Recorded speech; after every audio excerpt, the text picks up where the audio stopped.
ഇന്ന് നമുക്ക് ഒരു മീൻ ഫ്രൈ ഉണ്ടാക്കിയാലോ. ഇതിന് സാധാരണ മീൻ ഫ്രൈയുടെ കൂട്ടേ അല്ല, ഇതിന് കുറച്ച് വ്യത്യാസത്തിലാണ് ഉണ്ടാക്കിയത്. ഇവിടെ ഞാൻ എടുത്തത് ആഗോലിയാണ്. അതിൻ്റെ തോല് പൊളിച്ച് മുറിച്ച് വെച്ചതാണ് ഇത്.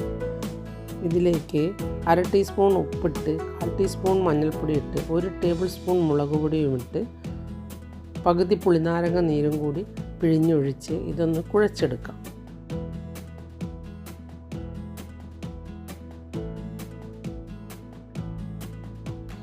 ഈ മീൻ ഫ്രൈക്ക് നല്ല സ്വാദാണ്.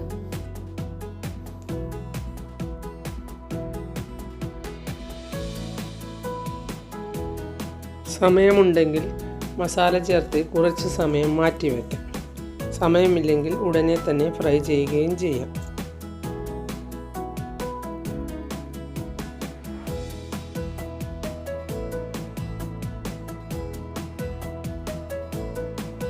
ഇനി ഒരു പാനിലേക്ക് 2 ടേബിൾ സ്പൂൺ ഓയിൽ ഒഴിച്ചു കൊടുത്ത് മസാല ചേർത്ത മീൻ നമുക്കൊന്ന് ഫ്രൈ ചെയ്തെടുക്കാം. അധികം ഫ്രൈ ചെയ്യേണ്ടതില്ല, ചെറുതായി ഫ്രൈ ചെയ്താൽ മതി. ഇനി ഒരു പാത്രത്തിൽ 1/2 ടീസ്പൂൺ മുളക് പൊടിയും 1/4 ടീസ്പൂൺ മഞ്ഞൾപ്പൊടിയും 1/2 ടീസ്പൂൺ മല്ലിപ്പൊടിയും ആവശ്യത്തിനുള്ള ഉപ്പുമിട്ട് 1 ടേബിൾ സ്പൂൺ വെള്ളവും ഒഴിച്ച് നമുക്കിതൊന്ന് ഇളക്കിയെടുക്കാം.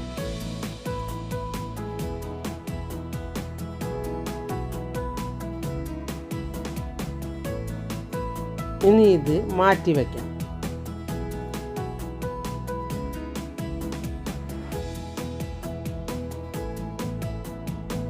ഒന്ന് ഫ്രൈ ചെയ്ത ശേഷം ഈ മീൻ നമുക്ക് സ്റ്റൗവിൽ നിന്ന് എടുത്തു മാറ്റാം.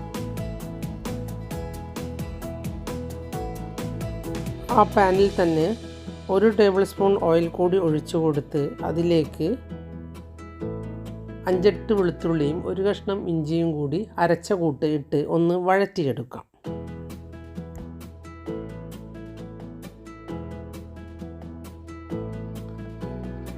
നല്ലതുപോലെ വഴറ്റി എന്ന് കണ്ടാൽ ഇതിലേക്ക് നമ്മൾ നേരത്തെ കലക്കി വെച്ച മസാലയുടെ കൂട്ട് ഒഴിച്ചു കൊടുക്കാം.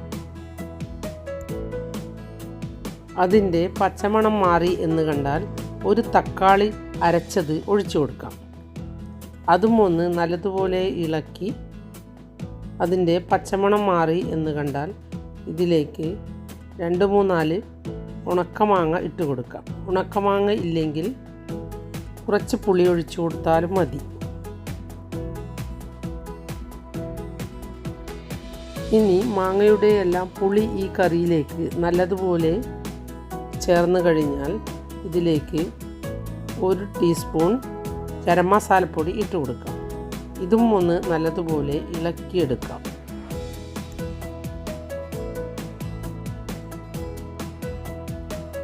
ഇനി ഇത് നല്ലതുപോലെ കുറുകി വരുന്നു എന്ന് കണ്ടാൽ ഇതിലേക്ക് 1 സവോള നല്ലതുപോലെ വറുത്ത് ഒന്ന് അരച്ച ശേഷം ഇതിലേക്ക് ഒഴിച്ചു കൊടുക്കാം.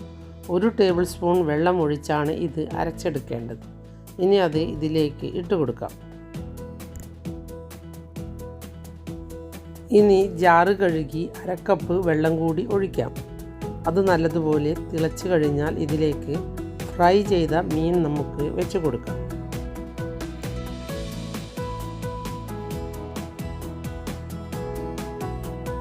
ഇതിൽ മീൻ വെച്ച ശേഷം നമുക്ക് തിരിച്ചും മറിച്ചുമിട്ട് ഇതിലെ വെള്ളമെല്ലാം വറ്റിച്ചെടുക്കാം.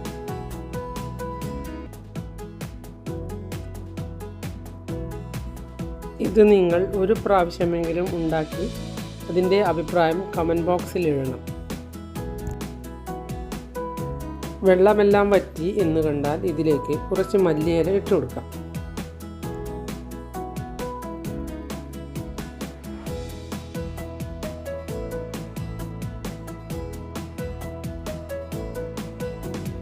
ഒന്നുകൂടി തിരിച്ചും മറിച്ചും ഇട്ട് കൊടുക്കാം.